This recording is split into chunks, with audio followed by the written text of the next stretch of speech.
Welcome back to Pivot to Profit podcast, where personal growth meets business strategy. I'm your host, TaVia Woolley, where we talk honestly, raw, and real about what it actually takes to build the life, the business, and the impact you want to have. Today, we're talking about something that comes up constantly when I'm talking to my colleagues, clients, fellow entrepreneurs, and people in the community, which is goals. People love talking about their goals. I know I do. I love setting them, and I'm sure you do too. People love dreaming about their goals. I know I do. They love planning them. I find that to be the best part. But what I noticed over the years is that the issue is rarely the goal itself, but there is a part where we're going to talk about that. The real issue is execution. And when I listen to people talk about what they want to achieve, whether it's starting a business, losing weight, making a cajillion dollars, writing a book, launching a project, or making a big life pivot, what I consistently hear are these execution gaps. Notice I didn't say there were intelligent gaps, opportunity gaps, or anything like that.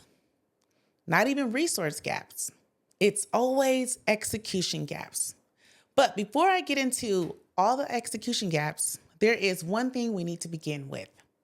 And this is when the problem could actually be your goal.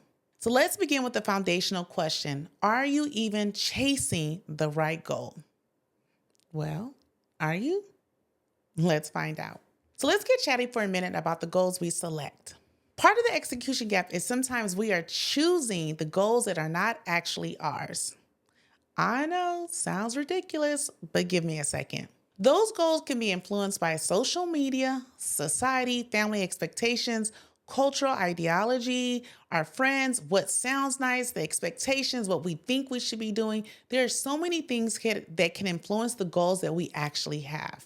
Believe it or not, that's actually a real thing. Sometimes the goals we select are based on all those things I just named. And sometimes on a very basic level, we love the validation, the applause, the high fives, and the cheers we get when we name the big goal, the one that everyone is in awe and admiration of. But validation doesn't equate to alignment.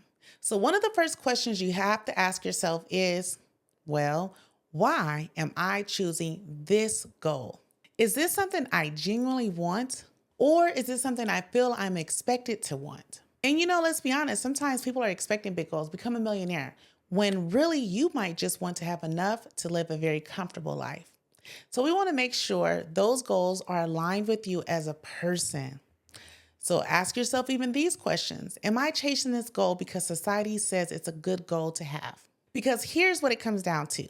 If you're going to achieve something profound, it requires a level of commitment that goes way beyond motivation. You either have to be a little crazy about it. Yep, a little crazy about it. Or super duper incredibly task-oriented and disciplined, especially if the goal doesn't naturally align with who you are. We see this all the time with careers like medicine and law. There are plenty of people who went to medical school and law school, did all the schoolwork, passed all the exams, even started their career, but would later leave the career because it did not really align with what they wanted to be and who they wanted to become. Now, let's be honest, medical school and law school is not easy. It is a grind. It takes years of schooling.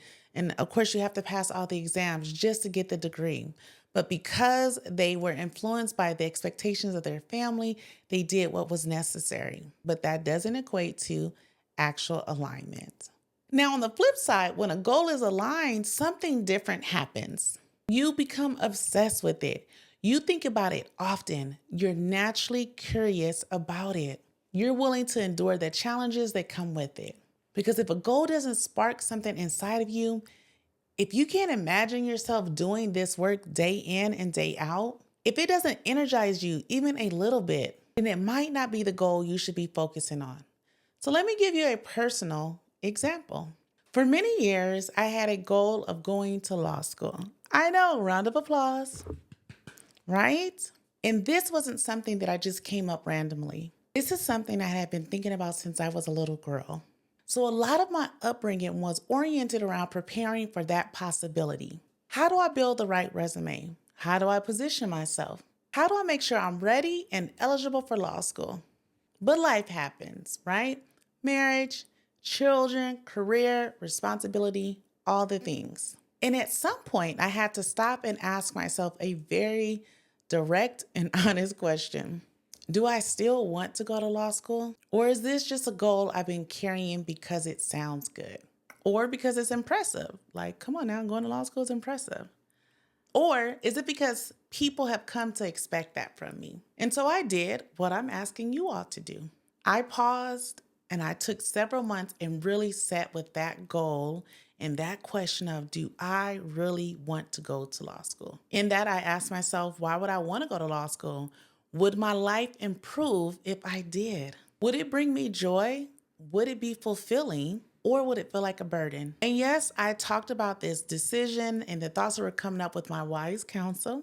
Remember, wise counsel are a team of people that I respect and highly admire based on their knowledge and expertise in their field and people who know me intimately. Through that process, I realized something important. My life at its current moment was not structured in a way that supported going to law school. And if I truly wanted that goal, I would have to make serious changes in my life. That meant saying no to certain things. Actually, a lot of things. That meant building more structure into my life. That meant creating space and discipline for what that journey would require. And that's the phase I'm in right now.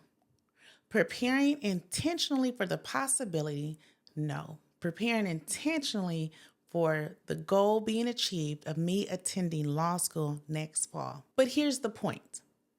The first question you have to ask yourself is, do I actually want this goal? Because the reason some people don't execute is because deep down, they don't actually really want the goal. And if you're going to achieve something worthwhile, you have to become wildly obsessed with it because execution requires energy. It requires focus and, of course, persistency and resiliency. If the goal doesn't align with you, it's almost impossible to sustain that level of effort. So before we talk about execution gaps, we have to start with this question. Is this goal really mine? Now, I'm not going to leave you hanging. Let's pause for a moment to go over some questions to ask yourself. This is a judgment-free zone. Plus, only you will know the answer because I'm not in the room with you. Let's do an origin check. Where did this goal come from? Who first introduced me to this idea? When did I first decide I wanted this? What influenced that decision at that time? So here's a prompt. I started wanting this goal when ... fill in the blank. The people who influenced this goal were ... fill in the blank. At that time in my life, I valued XYZ, fill in the blank. Ask yourself, if nobody could see me achieve this goal, would I still want it? If the answer is shaky, there's a possibility you're dealing with external influences, not internal alignment. Let's do a validation check. Am I chasing this goal for the applause? Do I want the goal or do I want the reaction to the goal? How do I feel when I tell people about this goal? Do I get excited about doing the work or simply talking about it? Would I still pursue this if nobody praised me? It's a good question, right? So here's an exercise. Say your goal out loud, then ask, do I want the lifestyle or the title? Do I want to be a lawyer or do I want to say I'm a lawyer? You hear the distinction? That distinction will reveal some things for sure. Now let's check for alignment. Does this fit who I am now? Is this goal aligned with who I am today, not who I used to be? Has my life changed since I made this goal years ago? Do my current responsibilities support this goal? Does this goal still reflect my values? What matters most to me now is fill in that blank. So ask this reality check question. Would I choose this goal again today if I was starting from scratch? If the answer is no, that's your signal. Now let's move on to energy check. Does this goal give or drain energy? Does thinking about this goal energize me or exhaust me? Y'all, because sometimes those huge goals can be draining. When I imagine doing the daily work, how do I feel about that? Do I naturally think about this or do I have to force it? Am I curious about this goal or just committed to it? Like, have you thought it through? Here's some reflection prompts for you. The part of this goal I avoid most is the part that excites me, if any, is fill in that blank. So let's rate your excitement level, okay? On a scale of 1 to 10, what is it? Your curiosity level, 1 to 10, what is it? Resistance level, tell me what that number is. If resistance is higher than your excitement, then you should pay attention. So let's move on to the sacrifice check. Am I willing to pay the price? And let's be honest, the price is hefty. Am I willing to do what the goal actually requires? What will I have to say no to? And what habits will I have to build? And what discomforts will I have to tolerate? Do I want this outcome enough to accept the process? Because you don't get one without the other. Now let's do an obsession check. Can I stay with this? Can I stay with this? It's almost like marrying it. Can I stay committed when it gets hard, extremely hard, when it's boring, or when it gets slow? Would I keep going without immediate results? Can you do this for a long time without seeing the results and you would still pursue this? Would you still pursue this if it took longer than you expected? Can I see myself doing this for years? Execution requires obsession. Am I willing to be a little unreasonable about this goal? Or maybe a lot unreasonable about this goal? And this is the final question. This is where we get down to the nitty-gritty. After asking yourself all those questions, right? Ask yourself, do I still actually want this? Then sit with it. Don't rush the process. Don't rush the answer. Sit with the uncomfortable truth or the reality, whatever you want to call it. And once you found that answer that comes bubbling to the top, then you can start focusing on the actual execution gaps. Execution gap number 1, giving yourself too much time. One of the biggest execution problems I see is people giving themselves way too much time to achieve the goal or to do something, to jump into action, basically. Too much time creates space for, you guessed it, procrastination, overthinking, and second guessing. It also allows for distractions to creep in. When there's too much distance between deciding to do something and actually doing it, that space gets filled with everything else. That's why I talk about the pivot method. When you decide to take action on something, implement it within 72 hours, no more than 7 days, but ideally within 24 hours, because action creates momentum. Think about a train. When it's sitting still, it takes an enormous amount of energy to get it to move. But once it's moving, it can push through almost anything. Actually, probably everything. Execution works the same way. It is better to implement messy and immediately than to overthink and never start. All right, so get started. Execution gap number 2, doing the wrong task. Another execution problem is people working extremely hard on all the wrong things. Sometimes this happens because of fear. Other times it's because people genuinely don't know which activities actually move them closer to their goals. For example, let's say someone wants to generate $5,000 per month selling a product. The activities that lead to that outcome might be sales outreach, marketing content, customer follow-ups, creating and designing promotions. Those are considered income-producing activities. But what people often do instead is, well, organize their inventory. I know, I love to organize things too, but that's not considered an income-producing activity. Redesign their website. Honestly, in this very moment, do you need to redesign the website?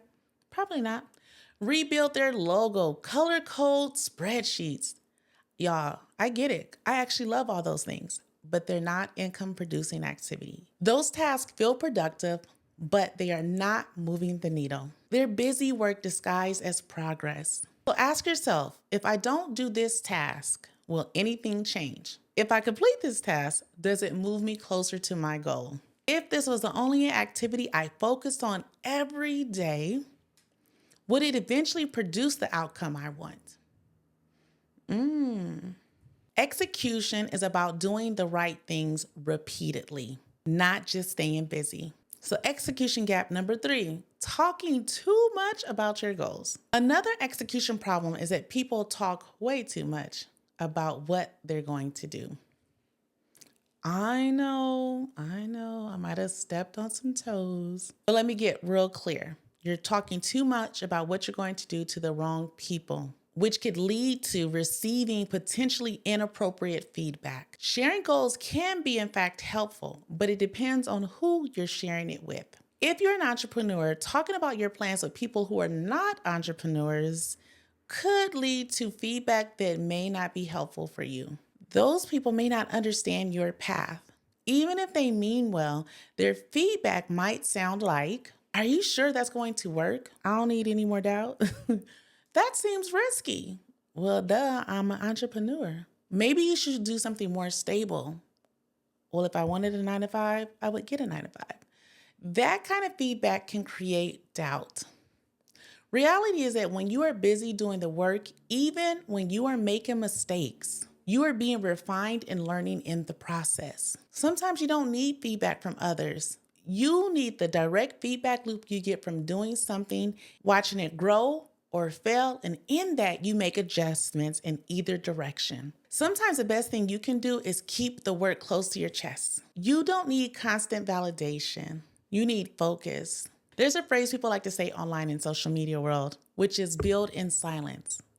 For me, that simply means put your head down, stay focused, and do the work. Results will speak for themselves. Execution gap number 4, not tracking your actions. Another major gap is that people don't track their actions. They rely on feelings instead of facts. We don't need no feelings, we need just the data. People say, "I've been working really hard." But when you ask specific questions like, how many sales calls did you make? How many posts did you publish? How many prospects did you contact? There's no answer. Or their general answers, about, approximately, I'm not sure. Tracking removes excuses. It creates accountability, and at the end of the week or month or even the day, you can ask yourself, did I actually do enough? Did my actions match my intentions? And sometimes the answer is quite uncomfortable, but also it's powerful because data allows you to adjust. Execution requires, actually, it demands measurement. So get to tracking. Not get to walking, get to tracking. So execution gap number 5, unrealistic timelines. The final execution gap is unrealistic timelines. Some goals take multiple phases, many milestones, and a lot of learning curves. For example, weight loss. Losing 20 pounds in 1 month might be possible through extreme methods, but it's rarely sustainable. Long-term results require habit changes, consistency, lifestyle shifts.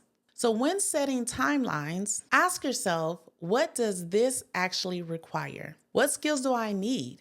And what milestones are involved? Execution isn't just about speed. It's about sustainable progress. So today we talked about 6 major execution gaps. One being choosing a goal that is aligned with you. Giving yourself too much time is not helpful. Doing the wrong task can lead to no results. Talking too much about your goals to the wrong people can create doubt, and not tracking your actions, you can never scale or grow. And lastly, setting unrealistic timelines. So the question I want to leave you with is this: which one of these gaps is showing up in your life right now? Because once you identify the gap, you can close it. And truth is, success rarely comes down to motivation. It comes down to consistent execution. So here's your challenge. What is one action you've been thinking about? Yes, thinking about taking that you can implement within the next 72 hours. Not next month, not in next 3 months, definitely not next quarter or next year. Within the next 3 days, start the momentum because goals don't change your life. Execution does.